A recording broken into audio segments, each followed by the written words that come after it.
अस्सलाम वालेकुम, क्या हाल है। नगमा बोल रही हूँ। बहुत खूबसूरत वैरायटी है ये, बहुत हैवी खूबसूरत सूट है। फुल स्टोन वर्क, तिल्ला और नक्शी दबकी का काम है और डबल शेडेड है, लाइक गोल्डन एंड सिल्वर का कॉम्बिनेशन है।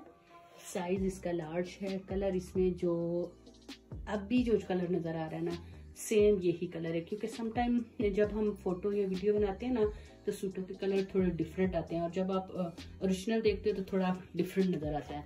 लेकिन राइट अभी जो आप कलर मेरा आपको नज़र आ रहा है ये वाला कलर है। जैसे देखो अभी मैं चेक कर रही हूँ तो कलर थोड़ा सा आपको डिफरेंट नज़र आ रहा है, थोड़ा दूर किया है। तो वो जो कलर ऊपर आपको बॉडी का यहाँ पे जो ला के कलर दिखा रही हूँ ओरिजिनल में, इसका ये वाला कलर है। इसके बाद ये जो ज्वेलरी सेट इसने पहना है ये भी आप बाय कर सकते हैं और ये सूट भी, ठीक है। और ये साइज इसका लार्ज है। और अगर आपको इस सूट के ऊपर कोई और इन्फॉर्मेशन चाहिए तो आप मुझे फ़ोन कर सकते हैं। नंबर है 6472177031। अपनी दुआओं में याद रखिएगा। अल्लाह हाफ़िज़।